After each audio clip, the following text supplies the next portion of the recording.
Bonjour le DevFest et bienvenue pour le deuxième jour. Bienvenue, vous êtes quelques-uns, mais vous êtes tous ici, bien réveillés, je l'espère. On va réessayer, je vous ai pris de court. Vous êtes bien réveillés, j'espère. Ah, ça c'est bien. En tout cas, nous sommes très heureux de vous retrouver pour cette deuxième journée du DevFest. Et comme d'habitude, nous allons raconter quelques petites histoires tout au cours de cette journée. Il était une fois une entreprise qui souhaitait passer d'OVH à AWS, avec une base de données qui faisait, à son échelle, 1 Tera, petite base de données, et qui, le week-end, s'est décidé à faire une migration. Le week-end. Migration difficile, migration qui déjà commençait à montrer quelques signes de fatigue, mais surtout, 2 heures après la fin, des feux d'artifice, partout, des feux d'artifice après la migration. C'est une histoire, je vous rassure. Que sont ces feux d'artifice? Est-ce que ce sont vraiment des feux d'artifice? Et surtout, en quoi est-ce que ça a un rapport avec la migration de bases de données?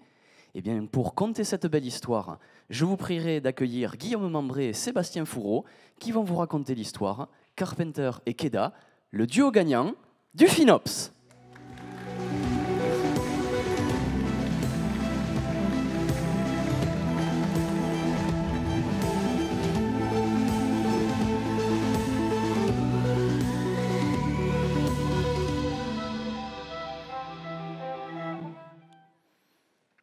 Bonjour à tous, j'espère que vous êtes en forme pour ce matin, que vous avez pris un bon tasse de café, un bon mug pour démarrer la journée, la soirée, j'espère que c'est bien passé.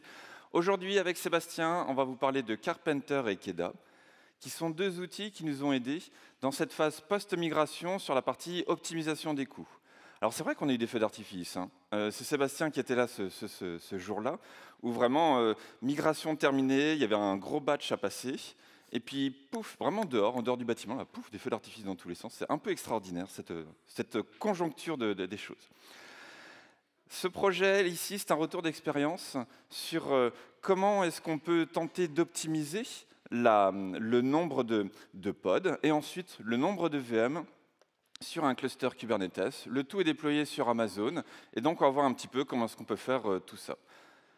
Je m'appelle Guillaume Mambré, je suis consultant et formateur à Zenica Nantes. Bonjour à tous, moi c'est Sébastien, je suis SRE chez RCA depuis 4 ans.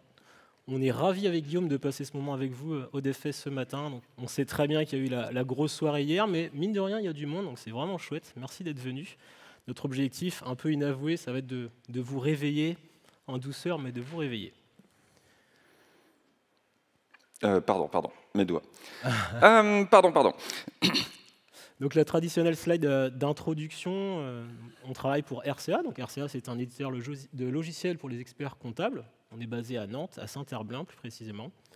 On propose 2 gammes de logiciels, une orientée plutôt client lourd et l'autre qui fera l'objet de notre présentation, c'est Meg, mon expert en gestion, qui est distribué sous forme de SaaS.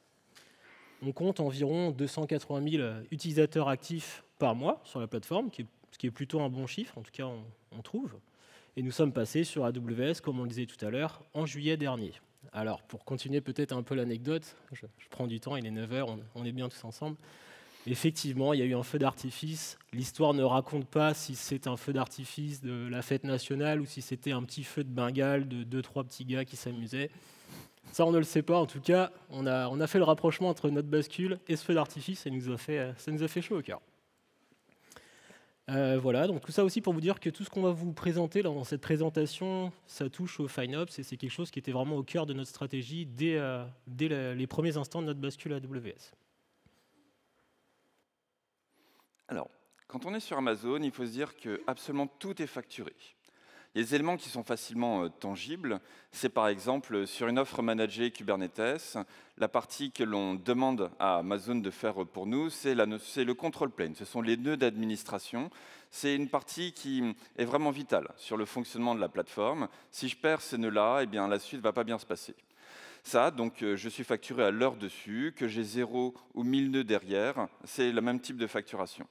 Mes nœuds, justement, donc c'est les machines qui vont faire tourner mes applicatifs, que ce soit du Java, du Node ou ce que vous voulez. Je suis facturé sur la quantité de CPU, la quantité de RAM, ça c'est les choses qu'on connaît bien, mais également le type de carte réseau, éventuellement c'est une carte graphique, etc. Là-dessus, il y a des ABAC qui décrivent clairement tous les tarifs, et puis on verra qu'il y a différents types de facturation derrière. Il y a des éléments qui deviennent un peu plus compliqués, c'est la partie pile réseau. Sur la pile réseau, eh bien, j'ai mes load balancers qui, eux, donc, vont distribuer le trafic sur mes différentes machines qui sont derrière. Et là, j'ai une facturation sur 3 éléments. Tout simplement, le fait de les démarrer, le simple fait qu'ils soient up, je suis facturé à l'heure dessus. Ensuite, j'ai une autre facturation sur le volume de données qui vont les traverser. Est-ce que je fais transiter 10 Tera par mois ou est-ce que je fais transiter 1 giga? Donc là-dessus, j'ai ces indicateurs-là.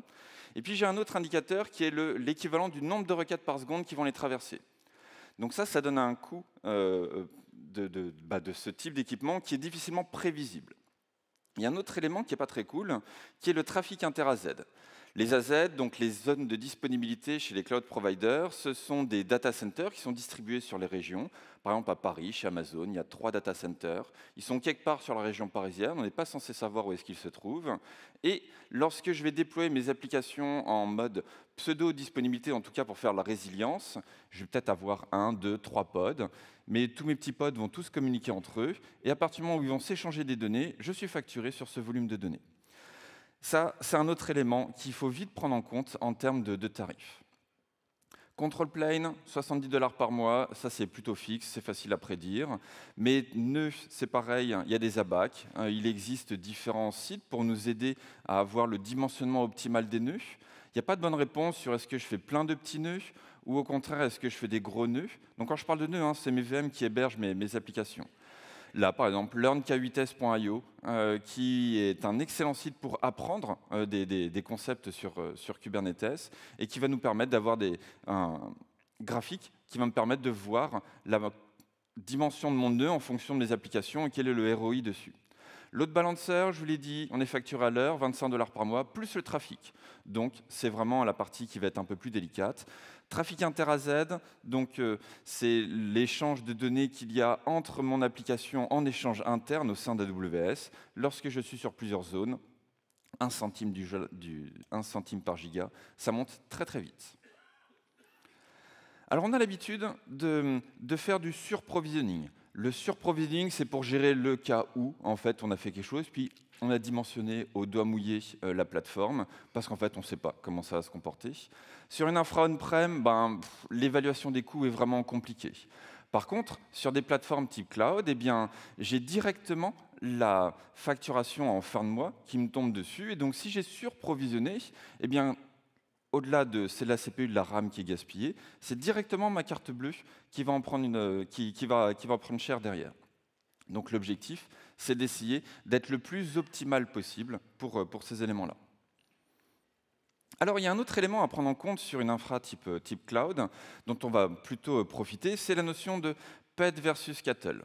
C'est quelque chose que je donne beaucoup en formation comme image pour illustrer vraiment la différence de fonctionnement entre les déploiements sur du on-prem traditionnel et ce qu'on peut faire sur les infra type cloud.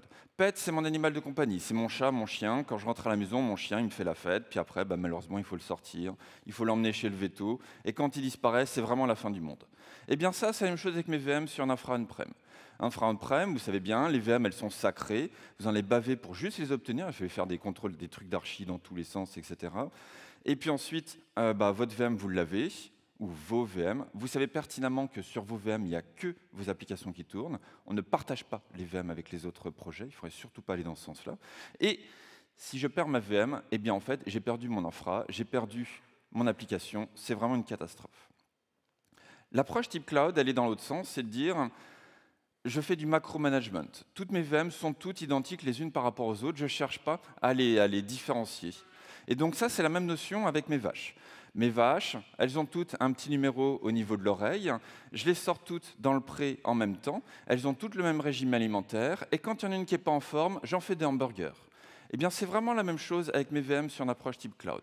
L'idée, c'est de dire quand une VM n'est pas en forme, on ne va pas s'embêter à faire du SSH dessus, regarder qu'est-ce qui se passe, faire des mises à jour de paquets, etc. Ce n'est pas intéressant, ça. L'idée, c'est que vous faites clic, la VM dégage et une autre va remonter derrière. Alors, il y a du travail pour faire ce genre de choses. Mais vraiment, l'objectif, c'est d'avoir des environnements qui sont jetables. Et à partir du moment où on arrive dans cette démarche-là, alors on va pouvoir se mettre à optimiser. Et justement, l'optimisation, on y arrive. Nous, notre besoin à nous, chez RCA, c'est de scaler nos applications. On a tout un parc applicatif d'environ 70 applications. Et ce qu'on veut, c'est venir les ajuster selon la charge réelle qu'on a. Donc on connaît la plage d'activité de nos utilisateurs. Globalement, c'est des horaires de bureau, on va dire, entre 8h30 et 18h. Donc c'est une charge de travail qui est plutôt prédictible. Et donc on va chercher à adapter ce nombre d'instances selon les moments importants de la journée. Pour montrer un petit peu à quoi ça ressemble, on va se baser sur cette notion d'événementiel. Et pour parvenir à faire quelque chose qui va ajuster tous nos pods, on va s'appuyer sur un outil qui s'appelle KEDA. Donc KEDA, qui signifie Kubernetes Event Driven Autoscaling, avec mon plus bel accent anglais. C'est un outil qui permet d'autoscaler dynamiquement tous les workloads dans Kube en fonction d'un événement. Un événement, ça peut être beaucoup de choses différentes, ça peut être un message dans une queue, une métrique perso. À nous de voir ce qu'on veut représenter par un événement. C'est un produit qui a été créé à la base par Microsoft et Red Hat et qui appartient aujourd'hui à la Linux Foundation.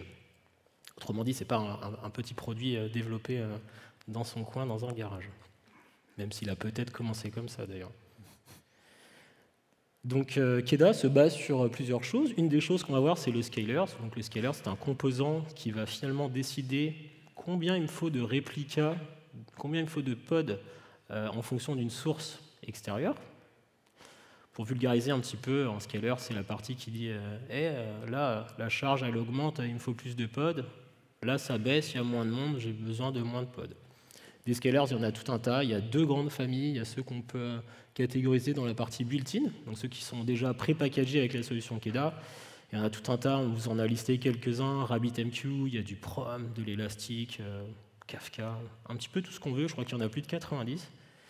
Et à côté de ça, il y a une autre catégorie qu'on appelle les external scalers. Les external, c'est tous ceux qui sont, par définition, pas packagés avec KEDA. Et c'est ceux sur lesquels, finalement, ils sont un peu plus exotiques et plus difficiles à maintenir que tous les built-in. Vous pouvez, vous aussi, si vous le souhaitez, faire votre custom scalers. KEDA fournit une petite interface gRPC, et pour les plus courageux d'entre nous, eh bien, faites votre scaler si vous le souhaitez. Donc KEDA, il va se composer de quatre grandes briques qu'on va voir ensemble. La première, c'est l'opérateur. L'opérateur, c'est finalement le cerveau. C'est vraiment l'intelligence de KEDA. C'est lui qui va regarder toutes les sources d'événements et c'est lui finalement qui va se charger d'aller changer le nombre d'instances de nos pods à la volée selon des informations. Ces informations-là, elles sont fournies par un deuxième composant que vous voyez là, Metrics Server. C'est lui qui va fournir des metrics pour une ressource qui s'appelle le HPA. Retenez ça, on va revenir dessus juste après. Donc les scalers, on a parlé tout à l'heure, c'est vraiment la partie qui se connecte à une source d'événements. Et enfin, les CRD. Pour les CRD, je vous propose un tout petit rappel, peut-être pour ceux qui en ont moins utilisé. Donc c'est l'acronyme de Custom Resource Definition. C'est un des moyens qu'on a d'étendre l'API de Kube avec des ressources custom. Je pense qu'en réalité, tout le monde en utilise beaucoup, peut-être parfois sans s'en rendre compte. J'en ai noté 2 ou 3 pour l'exemple, du Service Monitor ou du Pod Monitor pour tout ce qui est dans l'écosystème Prom. Mais pour les plus barbus d'entre nous, il peut y avoir aussi du Virtual Service pour Istio. Voilà, il y en a tout un tas. Et les CRD, c'est important dans KEDA parce qu'on va en retrouver plusieurs. Il y en a 3, mais nous, on va se focus sur ces deux-là. La première, et retenez-la bien, ce sera un petit peu le fil conducteur de notre présentation sur KEDA, c'est les Scale Objects. Le Scale Object, c'est une ressource qui va faire le lien entre un deployment ou un stateful set et ma source d'événements externes. Donc c'est un petit peu mon contrat, c'est ce qui va définir comment le scaling va fonctionner. On a un petit peu le pendant de ça, mais pour les jobs, qui s'appelle le scale job. On ne reviendra pas forcément dessus pendant cette présentation. C'est pas que c'est pas intéressant, mais c'est qu'on l'a moins utilisé, donc on est moins à l'aise avec ça. L'objectif de toute cette CRD, là, de Scale Object, c'est de venir manipuler, piloter une ressource qu'on a évoquée tout à l'heure qui s'appelle le HPA. Alors justement, encore une aparté sur la partie HPA, donc qui signifie Horizontal Pod Autoscalers. On va prendre un cas plutôt simple. J'ai un applicatif avec un pod. Aujourd'hui, j'ai un pod. Demain, j'ai besoin d'avoir X pod, parce que mon application, elle évolue. J'ai des besoins qui changent. J'ai peut-être parfois des moments où l'application est sous l'eau en termes de CPU, de mémoire, ou alors n'importe quelle autre métrique. Donc ça, c'est piloté par mon deployment. Souvent, nous sommes des gens bien, on met un deployment au-dessus d'un pod. Alors, je vous souhaite de le faire la même chose aussi. Et c'est là qu'intervient le HPA. Donc c'est la sur-ressource qui passe au-dessus de tout ça, qui va venir ajouter de l'intelligence, qui va piocher quelque part dans une métrique pour dire là, il est temps d'ajuster ou pas ton nombre de réplicas. Et comme je le disais, ce HPA se base sur des métriques. Jusque-là, on est plutôt pas mal. On va essayer de prendre un petit peu de hauteur avec l'architecture de Kedar. On a simplifié le schéma, mais on voulait vous montrer un petit peu comment est-ce que tout ça interagit. Donc tout commence par le fameux cerveau, là, le contrôleur, qui est là un petit peu pour faire le lien entre tous les composants. On va venir définir une spec, notre ressource, le scale object, notre base de travail. C'est lui qui définit nos règles. Je veux qu'à tel moment de la journée, je veux avoir X réplicas, ou alors quand telle ou telle action se produit, je veux baisser. Voilà, c'est lui qui va définir un petit peu notre besoin. Lorsqu'une source d'événements se déclenche, eh bien, le contrôleur va se baser sur des métriques et il va aller libérer ses fidèles soldats, les scalers, comme on a vu tout à l'heure, pour aller interroger ces métriques à intervalles réguliers et pour en déduire des actions. Le contrôleur, il va envoyer tout ça au HPA au travers d'une petite brique intermédiaire là, qui s'appelle Metrics Adapter. C'est un petit composant qui suit une interface commune qui s'appelle Metrics Adapter. Peu importe, il envoie tout ça au HPA, et mon workload, mon deployment ou tout autre va pouvoir changer son nombre de réplicas selon ce HPA.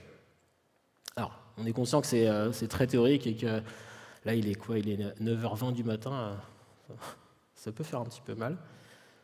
Du coup, on vous propose la même version, mais avec un peu plus de concret, on va dire. Donc si on reprend exactement la même chose, on va dire que j'ai un scale object qui s'appelle Compta API. Ce sera notre application témoin pour la suite des slides. Eh bien, il est 8h30 du matin, mes experts comptables arrivent, je sais que j'ai des utilisateurs, je sais que mon besoin à moi, ça va être de venir scaler à la hausse mes applicatifs. Donc j'ai un scaler de type cron qui va faire ça, qui va dire « Ah, il est 8h30 du matin », j'informe le contrôleur, qui va envoyer l'information au HPA, et qui va m'augmenter mon nombre de réplicas de 5. Ça, c'est ce que ça donne en pratique. Donc ce graphe, on le voit sur une journée, la timeline c'est une journée. La courbe jaune qu'on voit tout en haut, c'est le nombre max de réplicas, donc au maximum, je ne veux pas dépasser les 20 réplicas. Et on voit qu'en fait, au fur et à mesure de la journée, ça va fluctuer. Ça fait des étages. Globalement, la nuit et très tôt le matin, on est sur 3 réplicas de mémoire, je crois que c'est ça, oui, 3 réplicas.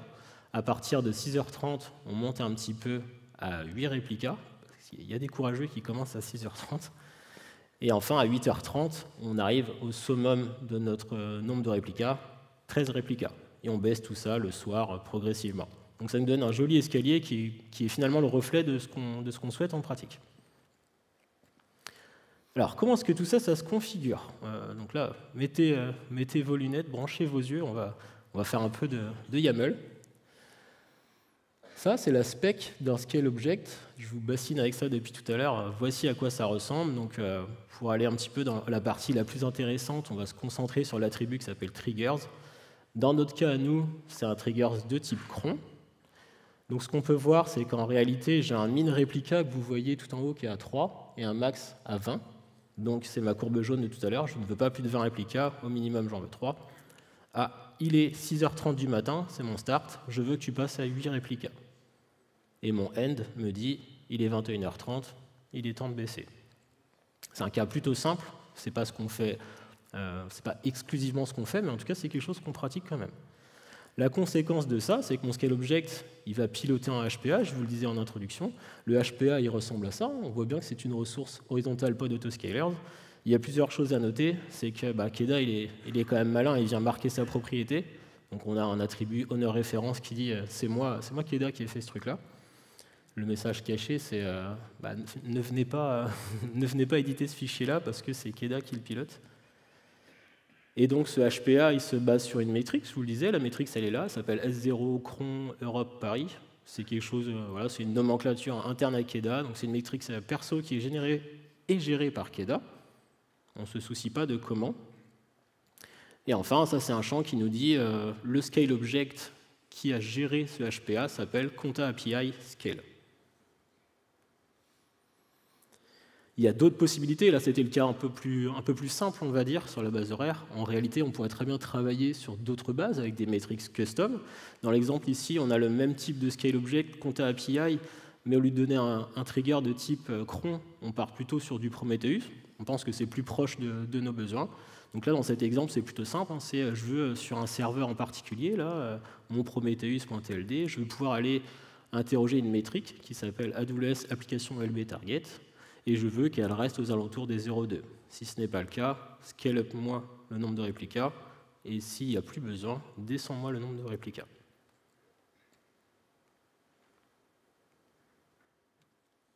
Alors la variation du nombre de pods, ce n'est pas ce qui va influer directement ma facturation. Là où je suis facturé sur Amazon, c'est le nombre de VM. Donc on a d'un côté Keda qui fait varier le nombre de pods. Et bien maintenant, on va voir comment on va pouvoir faire varier cet élément-là. Pour ça, on s'appuie sur Carpenter.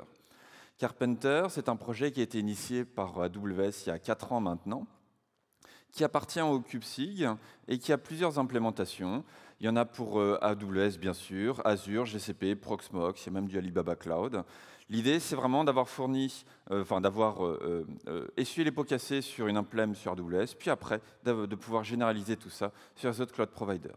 Son boulot, c'est d'instancier des VM à la demande et de les détruire également quand les VM sont pratiquement vides ou vides.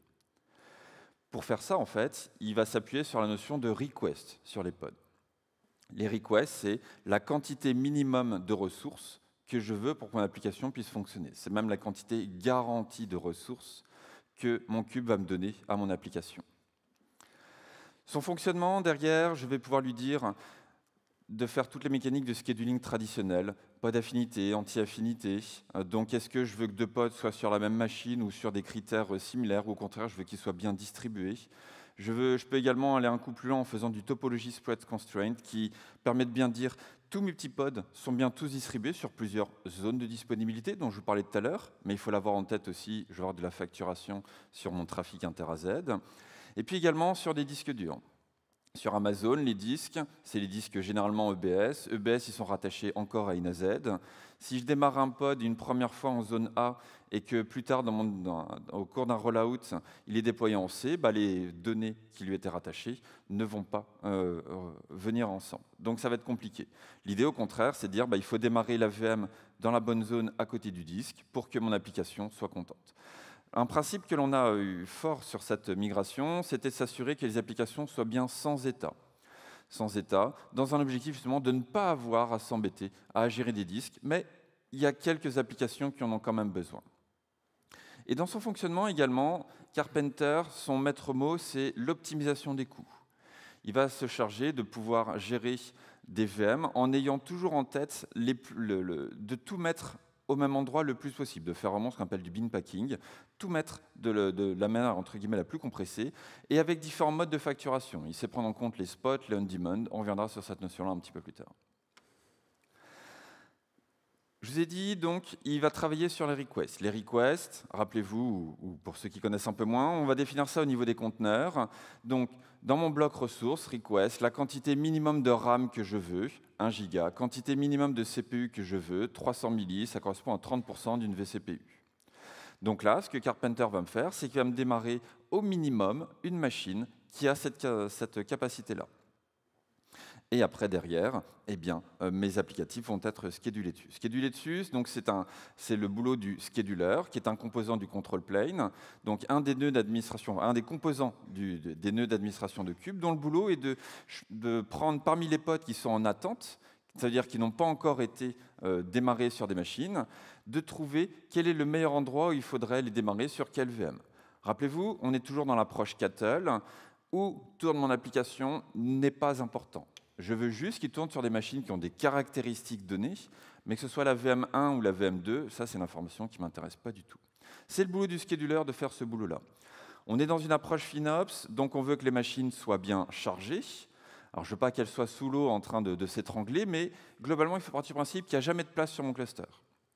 Jamais de place sur mon cluster, ça veut dire que lorsque je fais des nouveaux déploiements, lorsque je fais des rolling updates, eh bien, j'ai tout le temps des pods qui vont arriver à l'état unschedulable. Ça veut dire que le scheduler n'a pas trouvé de place pour démarrer mes applications sur des nœuds déjà existants. Ils sont unschedulable, en fait, au bout de 20 secondes, Carpenter va se réveiller et il va démarrer une VM qui va correspondre à la somme de tous les pods qui sont en attente en termes de capacité. Et donc, entre le moment où il se réveille et le moment où une VM qui va pouvoir commencer à démarrer des pods, il s'est écoulé à peu près 55 secondes. Donc, ça va très, très vite. L'idée derrière, c'est que je vais pouvoir donc faire varier mon nombre de VM, faire le scale-up de manière très rapide pour prendre en compte mes déploiements qui sont en attente. Je vous parlais de la distribution des pods sur plusieurs AZ. Donc, comment est-ce que ça s'écrit au niveau d'un pod? Eh bien, là, j'ai un bel attribut ici, Topology Spread Constraint. Et sur mon application Compta API, je vais lui dire, tu dois te distribuer sur les différents nœuds qui ont des labels, Topology Kubernetes IO/zone, qui soient différents. Alors, sur Amazon, je lui ai dit qu'on avait 3 zones de disponibilité à Paris. Ça ne veut pas dire que je suis limité à 3 pods. Si j'en démarre 5, eh bien, pas de problème, j'en vais avoir un sur chaque AZ, et puis les nouveaux, hop, il va redistribuer sur 2 autres AZ qui sont peut-être déjà utilisés, pas forcément sur les mêmes nœuds ou pas. Ça, c'est des choses que Carpenter va choisir tout seul. Il a une autre fonctionnalité qui est très intéressante, qui est la consolidation. La consolidation, moi j'aime appeler ça la défragmentation pour ceux qui sont un peu plus âgés comme moi. Rappelez-vous, lorsqu'on devait nettoyer les données sur un disque et puis tout rassembler au même endroit, eh bien Carpenter va faire la même chose avec des VM. Là, on a sur donc, la partie gauche de la diapo 2 machines qui sont pleines, une autre qui est un peu moins utilisée, celle qui est en bas de l'écran. On voit que j'ai un petit trou là, il manque un petit pod. Eh bien Carpenter se réveille régulièrement et il va regarder est-ce qu'il n'y aurait pas un dimensionnement de machine qui soit plus optimisé en termes de coût. C'est vraiment son maître mot, c'est combien est-ce que ça coûte, est-ce que je peux faire quelque chose de mieux. Et donc, dans ce sens-là, eh bien, il va bosser et recalculer est-ce qu'il n'y a pas des meilleures machines qui sont disponibles. Ici, par exemple, il va me redémarrer une très grosse machine, une plus petite, pour refaire rentrer tous mes pods dessus, pour vraiment maximiser cette notion de coût. Et les autres VM, là, eh bien, une fois que les pods ont été détruits d'un côté et remontés de l'autre, donc on fait du drain. Drain, c'est je vide proprement un nœud, donc c'est-à-dire je demande poliment à toutes les applications, pouvez-vous vous éteindre s'il vous plaît? Elles vont redémarrer de l'autre côté.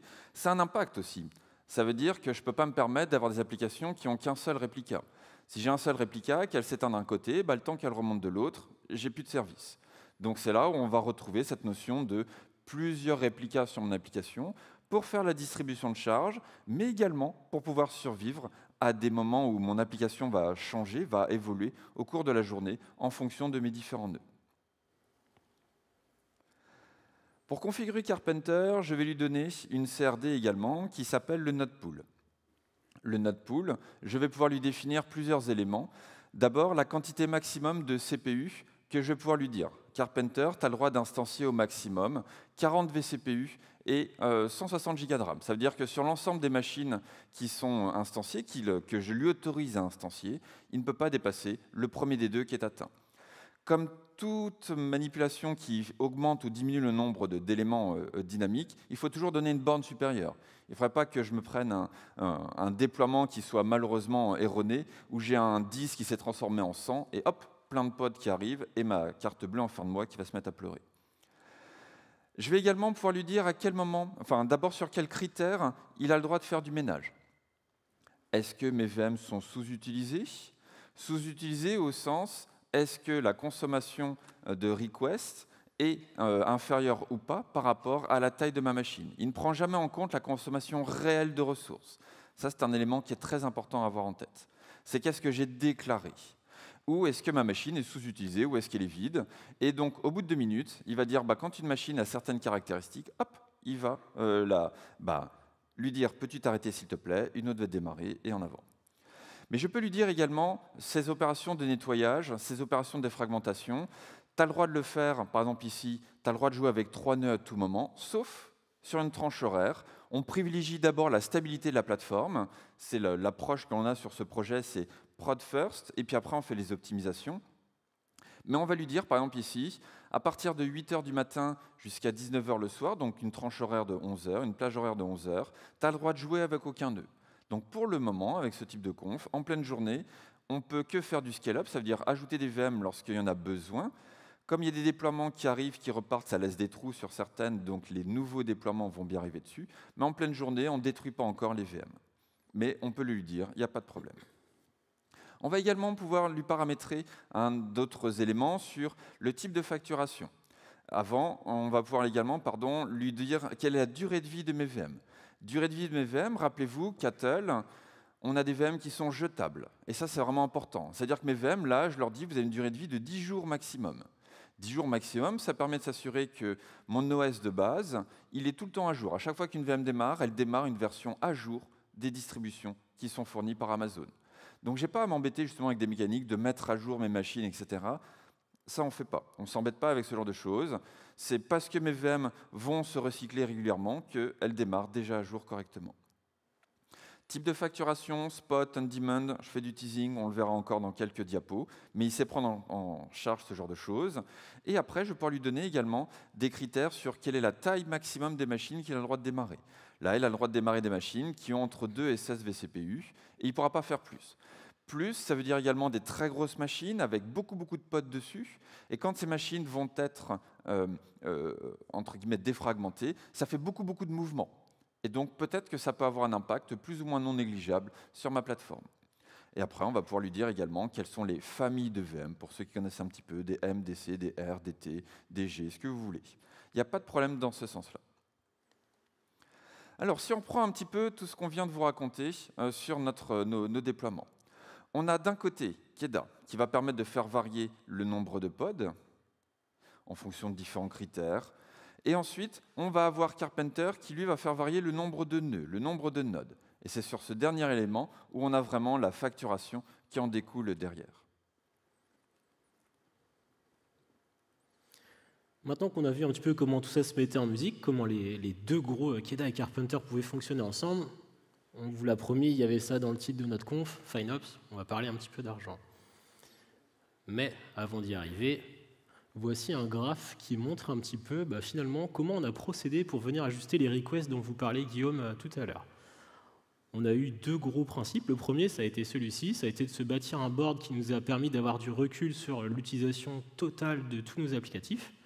Ça nous a donné des recos. On a utilisé du Kubectl, du VPA et d'autres petits outils pour nous aider un petit peu à se rendre compte finalement de ce qu'on utilisait par rapport à ce qu'on avait à disposition. On l'a mis dans un coin et on s'est aussi basé sur cette deuxième chose qui était plutôt une analyse en temps réel finalement, où pour chaque applicatif, on est capable de voir que l'utilisation CPU et RAM a telle ou telle valeur. Donc là, toujours sur notre application Compta API, ce qu'on peut voir, c'est que globalement, en termes de CPU et de vCPU, l'application elle va plutôt bien, elle vit sa petite vie tranquillement.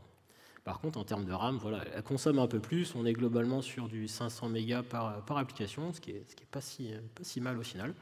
Donc on a pris ces deux choses-là, on les a mis ensemble, on a mélangé, et ça a fait que, on vient choisir les bonnes requests.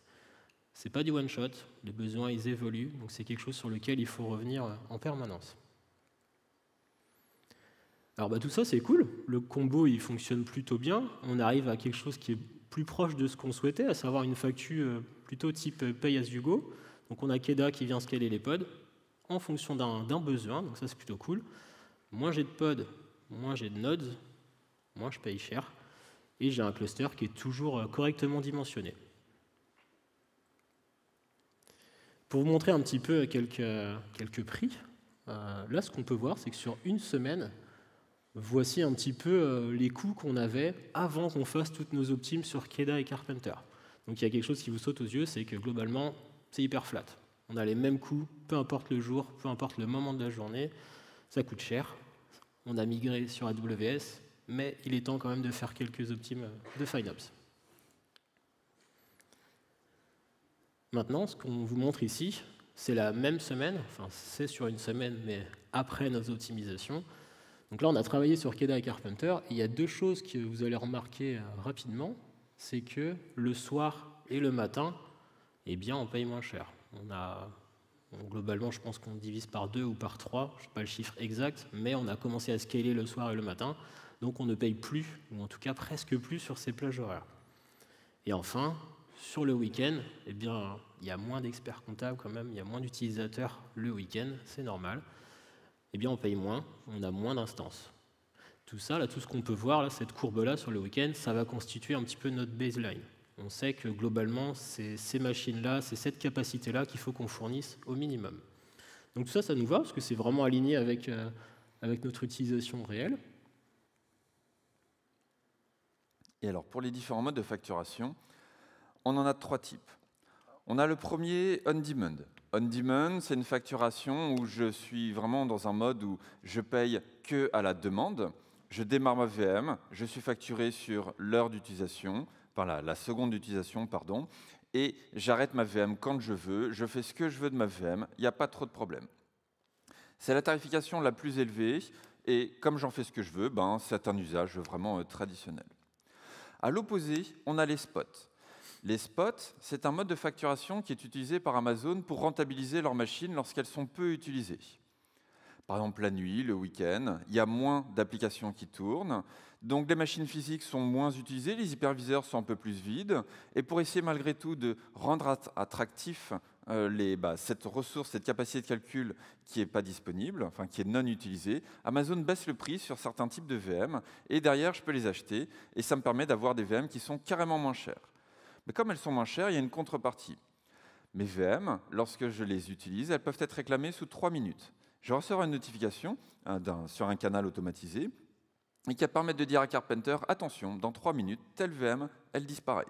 Et donc là, Carpenter va pouvoir se réveiller en disant, oulala, il faut que je me dépêche de redémarrer une autre, soit sur une autre AZ, soit avec un autre mode de facturation, pour pouvoir avoir le temps de déplacer tous les pods d'une machine vers une autre.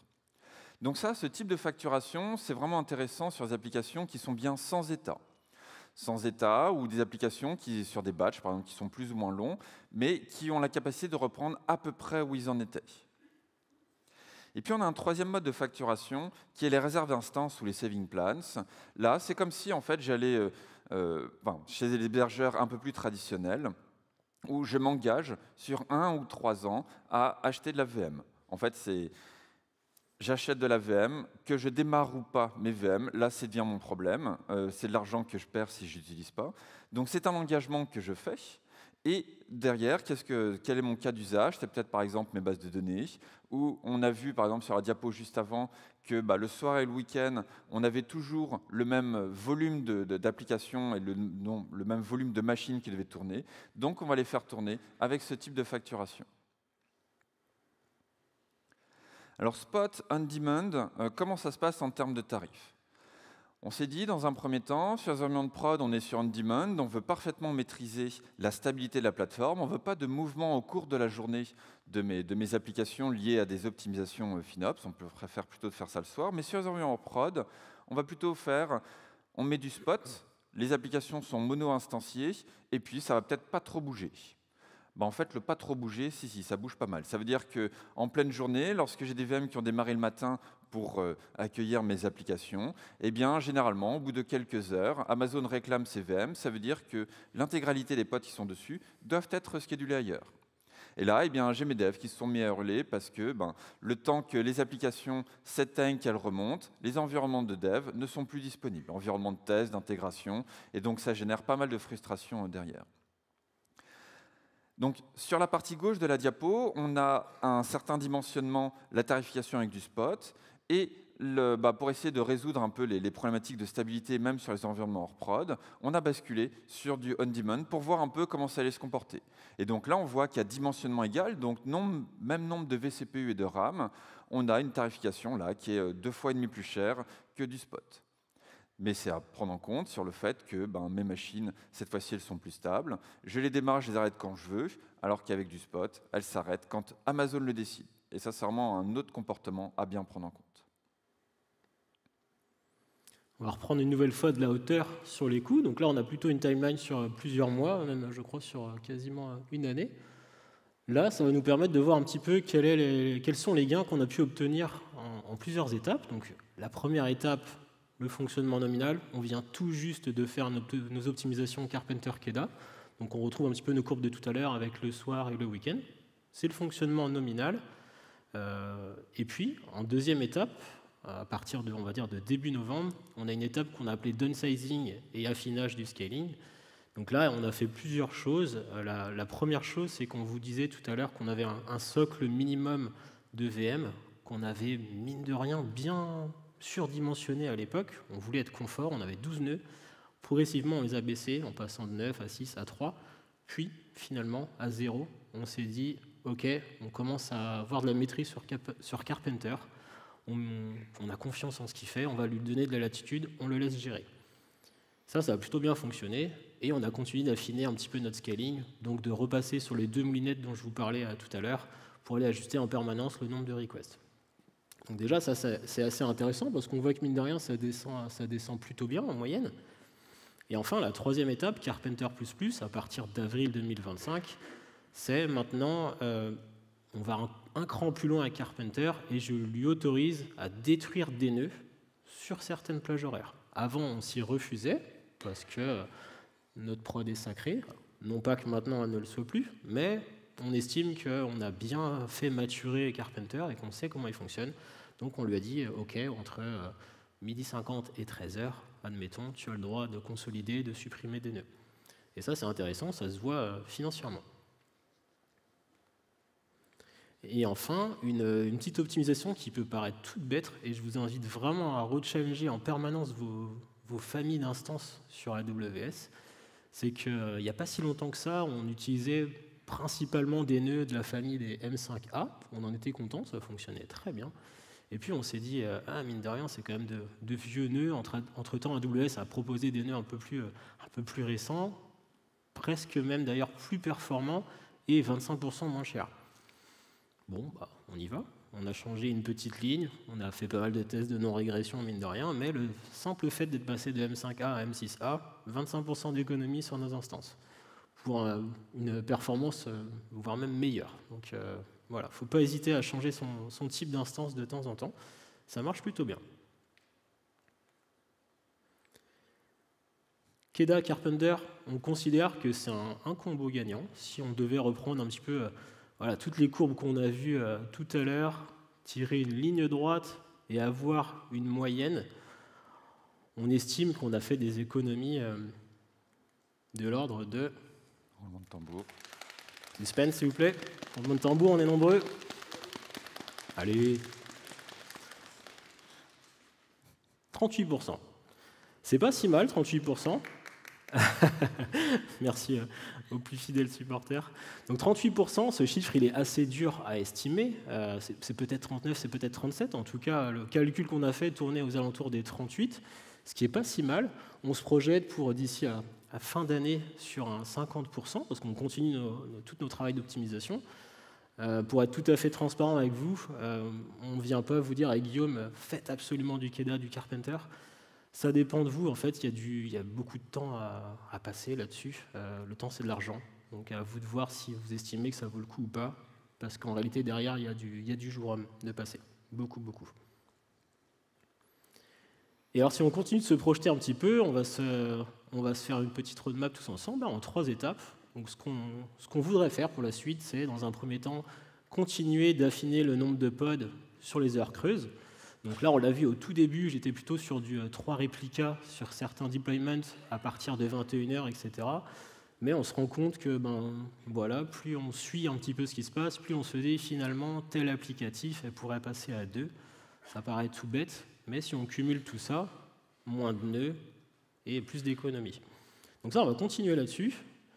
Ensuite, on veut aller sur encore plus d'intelligence sur le scaling dynamique au cours de la journée. Donc là, on va se baser non pas que sur du cron horaire, mais sur des métriques de temps de réponse ou alors de charge sur le volume d'appel, etc. Donc on veut continuer d'améliorer un petit peu notre scaling dans la journée.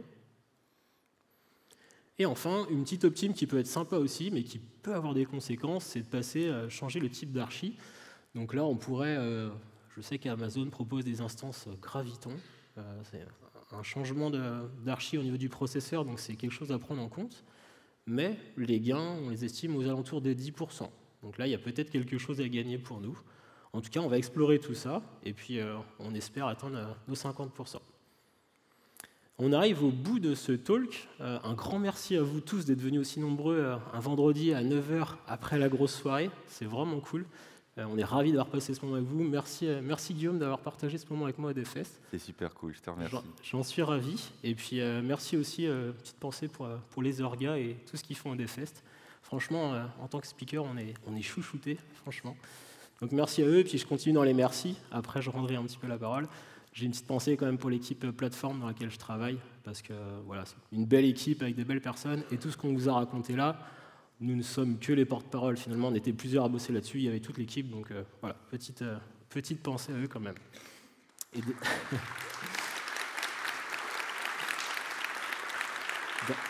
D'ailleurs, si vous êtes SRE et que vous cherchez une belle boîte, cherchez plus très longtemps. En tout cas, merci encore. Et puis on a un stand au premier étage juste à droite après l'escalator. Donc n'hésitez pas à passer si vous voulez qu'on discute. Ce sera avec plaisir. Merci beaucoup. Merci.